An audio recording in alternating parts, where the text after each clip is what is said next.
Welcome to Focus Garage. Today we're going to work on the 2013 Hyundai Elantra, and it needs suspension.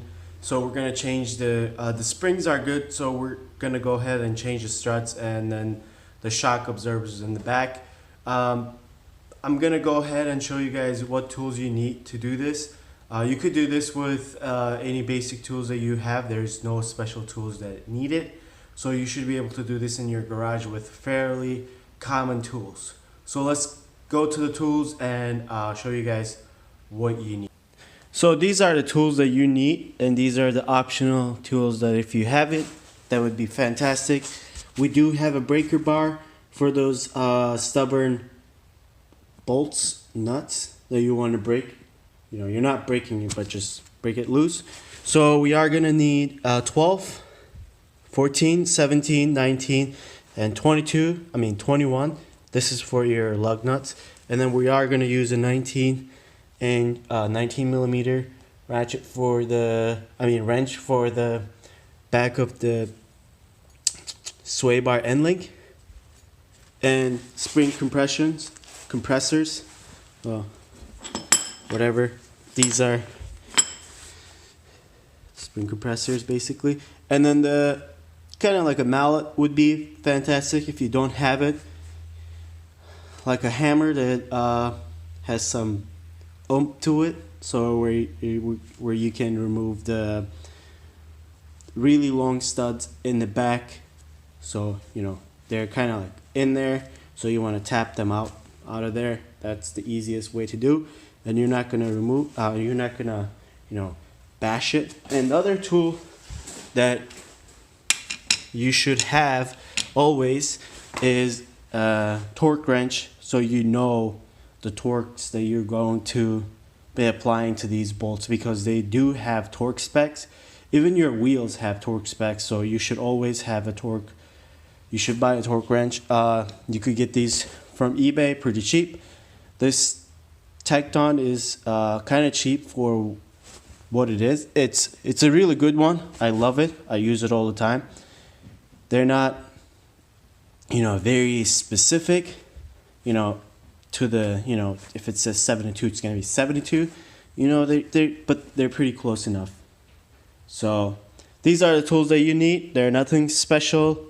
You can rent these out if you want to. You can buy it too. And these would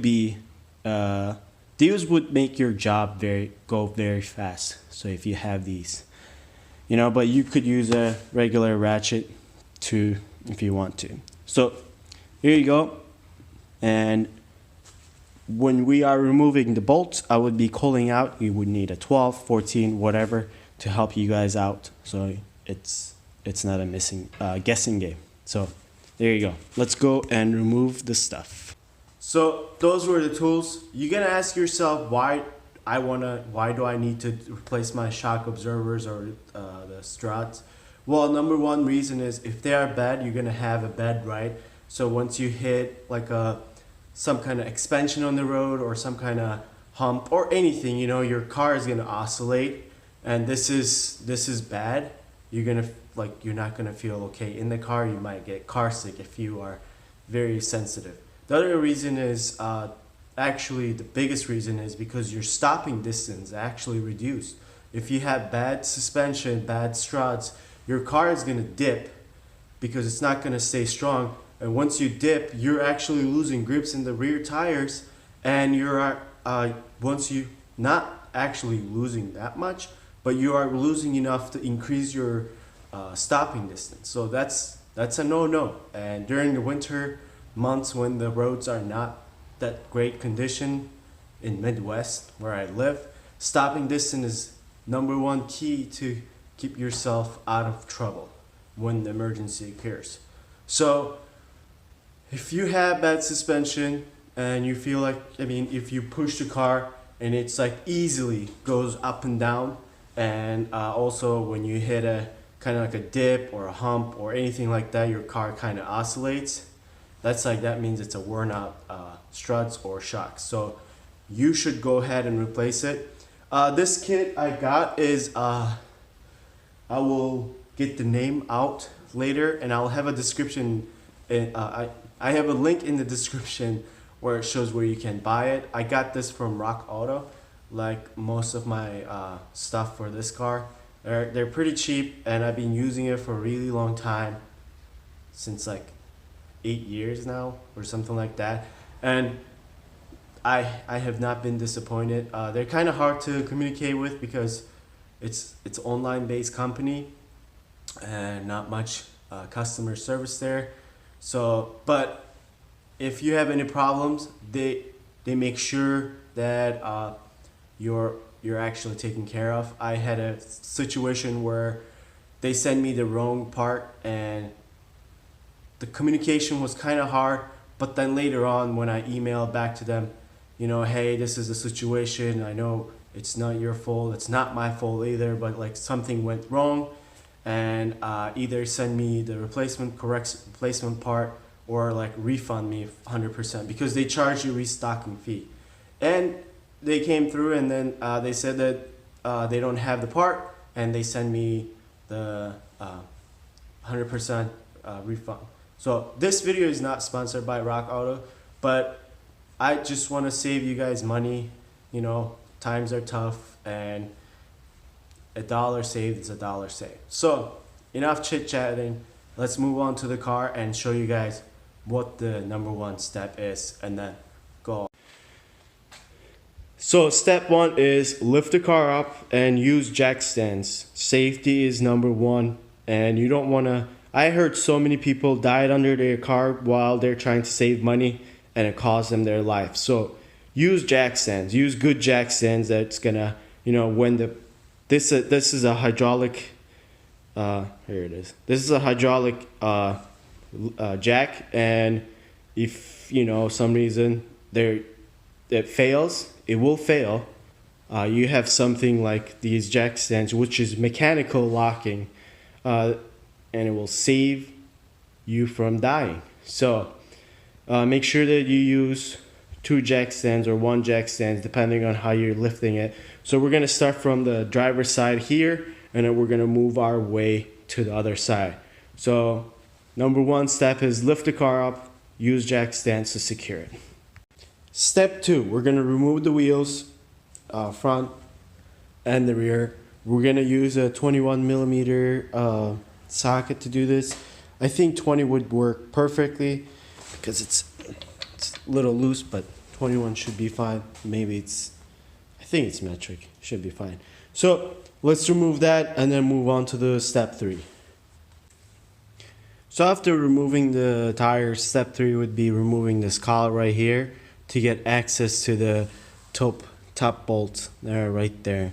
So we're gonna remove this. You have 2 nuts here, one there for the wipers arms, and you gotta remove that to get this out. And then you have these push clips where you push this down and clicks, and then you can kind of take it out. It's kind of hard to do that, but here it is. It comes out this. So there's one here, and then one here, and then the last one is here, and then see if this is gonna pop out. If not, I'll come back to you. So much dirt in here, but these are 14 millimeters. You can remove those, and once you remove them, you kind of like pull it and then kind of lift it up to clear these, and then it comes up, and there's a hose, washer fluid hose, I believe, is there holding it. So we really don't need to remove it completely, because the bolts that we need are this one, and this one. So we'll go ahead and continue to do some more removal down here. So that will be the last thing we will unbolt before removing the strut, so you know it's still hanging up there and we don't need to carry the weight. So when we come back down here, this is your sway bar end link. You have a bolt here. There's two bolts that are holding the strut to the knuckle, and you have one over here for the ABS sensor that you need to remove, and then one for the brake fluid line right here. So total of 5, and up there 3 more, so 8 bolts that needs to be come out before we can remove this strut. So let's get to it. But we're gonna start with the sway bar end link. This is a 17mm bolt with a 17mm wrench in the back to you know, the bolt. This is just gonna spin if you don't put the wrench, and you're gonna just remove it. So you're gonna realize that this is not coming off because there's some load on it, so it's like kind of like not making it come out. The trick is to put a excuse me, jack underneath and then lift it up to where this is gonna be free, and then you can just like slide it off. So I'm gonna show you guys how to do this by myself and operating a jack. So let's see how that goes. So jack is located. There's a kind of like a location right here that where you can put it. Make sure that you're not bending the dust shield. If you do, you can just bend it back. It's not a big problem. It will be annoying when you're driving and just like shh, shh, shh, shh, you know, making a noise. So let's go. Lift it up.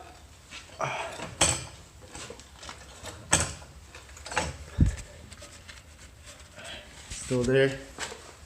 This jack has a really long arm.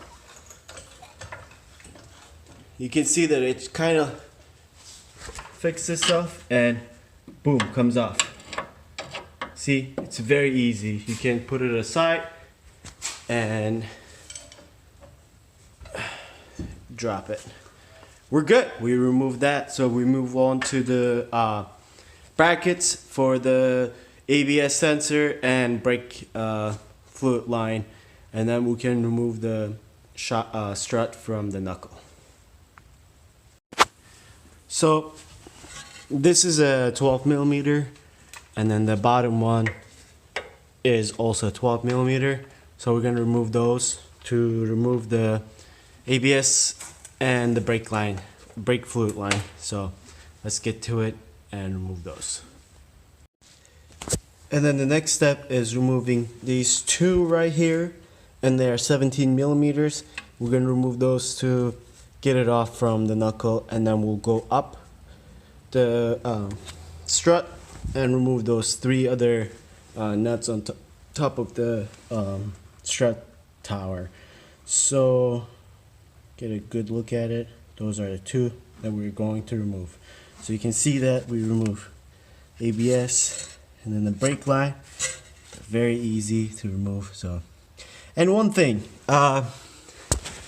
if you are planning on working on your car more than once or twice, you know, you're gonna be doing this as a hobby and save some money, you know, in the future. Invest yourself, you know. Get this. Like, I refused to get it. I refused to get it so long, and once I got it, I'm like, I was an idiot, you know. This saves so much time and so much energy, and it's so easy to use it. And it's like I have enough space in here to use it. You know, I'm not having any difficulties where it's not, you know, fitting in and so far. So, and there's nothing else left here to do. So, just invest it, you know. You'll thank me later. How about that? So one thing I missed was forgot to show you guys these 19mm nuts. Oops. And you need to put a wrench behind it to remove it. I use a breaker bar to loosen these up because I think this is a 2013, so 5-6 years, and also 60 plus thousand miles. They do get corroded in there, and they also have some kind of Loctite to secure that it's not going to come out because of vibration or loosen up. So we got those out. To be able to remove the bolts, we're going to use the same technique that we used for the for this guy right here. So we're going to lift it up a little bit and unload the suspension and get the nuts out, and then we're going to move on top. Nope, sorry, not nuts, bolts. So there are 3 nuts that you're going to remove. One here, one there, and one there. And they are 14 millimeters. And after that, you can remove the strut with the spring from the car. And then next step would be removing the spring from the strut and transferring into the new strut assembly. If you got the one with the spring, all in one condition, like all in one assembly, you can just pop it back in the new one. But I have got the just strut because springs are still good. I didn't see a need to replace it and wanted to save some money on that. So there are 2 ways to remove a spring. We can talk about it once we get to that portion, and you can decide which way you want to go. So here's the strut tower, not the strut tower, the strut itself with the spring. So this is called strut assembly. You have your mount, and you have your spring, and you have your strut. So, like I said earlier, there are 2 ways to remove this spring from the strut. One is using spring compressor and removing the top to remove it safely. The second one is not everybody, nobody likes it. It's very dangerous because you have this compressed spring here, and you just remove it from this top, and then it just shoots out the strut, and it kind of gets dangerous where it might be shooting into someone or something, break it, or you get hurt because there's parts flying. So I highly recommend using a spring compressor to remove this. Just went out and rented the tool from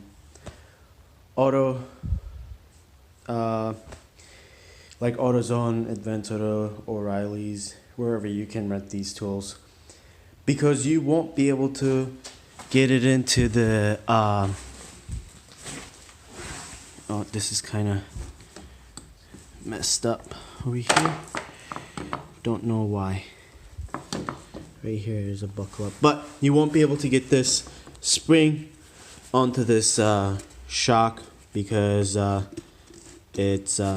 spring needs to be compressed to be able to do that. So go ahead and get yours rented out, and hopefully you're watching this not while you're doing it, but beforehand, and then maybe you're following the steps through again to make sure you're not missing out. But on that note, get your spring compressors, and you will be able to do this without going to auto store.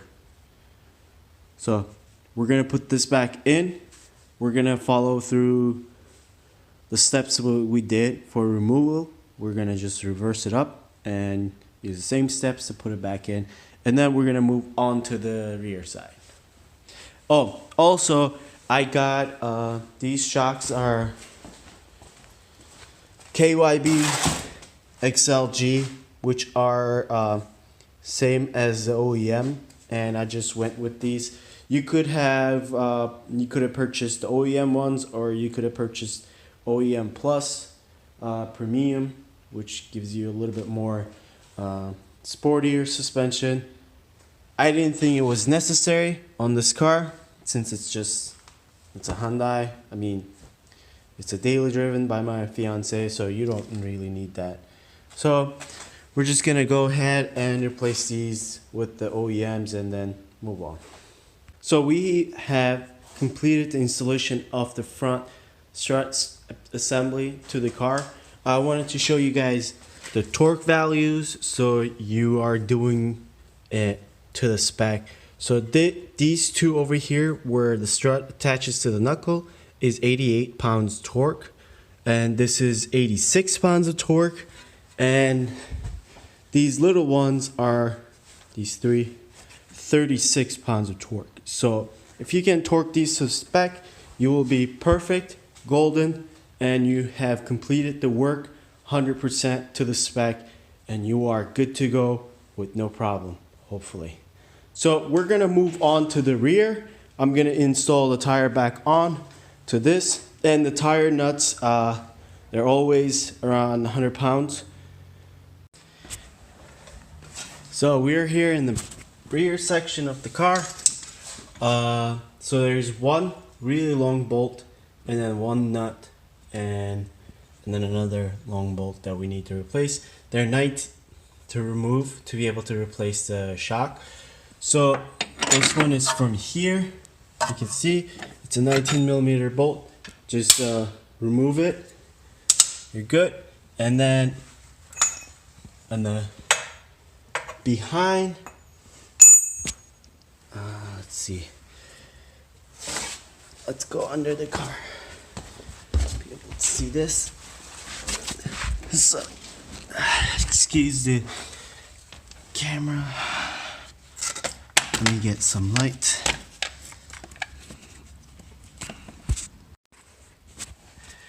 So, behind the wheel, you have this section right here.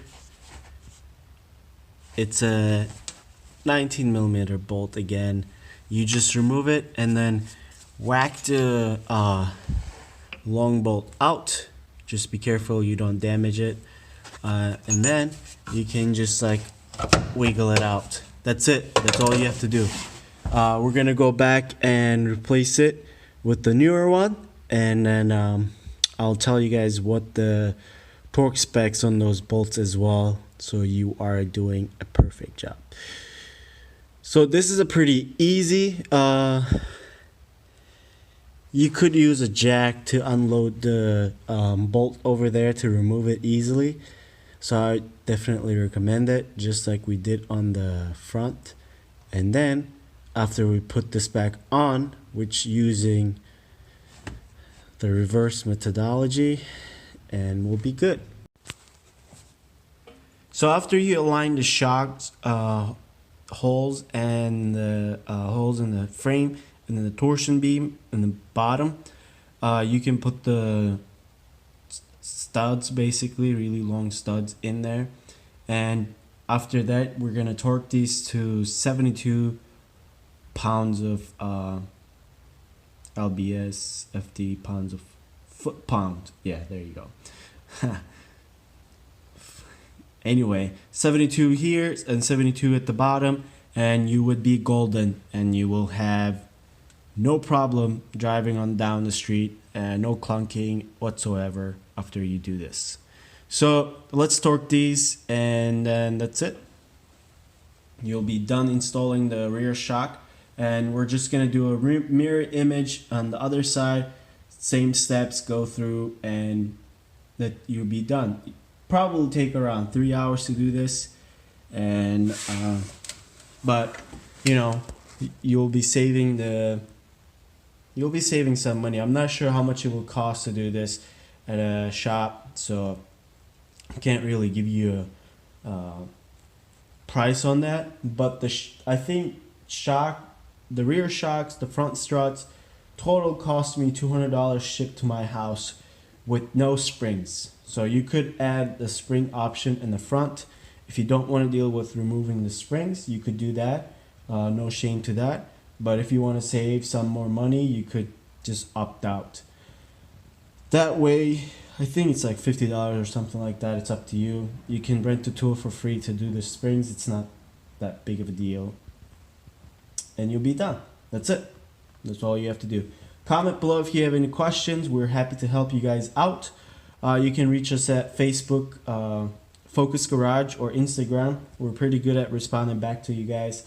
And if you have any questions about other maintenance item, we will be able to help you guys out too on most cars. We have some common knowledge about them. We're not certified or anything like that. Mike and I are just doing this for fun, as a hobby. I don't know how much fun it is to roll around in the cold, work on your car. Anyway, we're crazy. We are pumping out other content. We have motorcycles and other cars, a couple of cars in our fleet. We're just helping you guys out with the DIY stuff, or we also do some discussions on the news, interesting news if we think they are interesting. So if you guys can find that in our channel as well if you're interested. And if you have not subscribed, please do so. This helps us knowing that there are people out there watching our videos and want us to continue doing this. So we are happy to do that. And that's it. Thanks for watching. Kudos to all.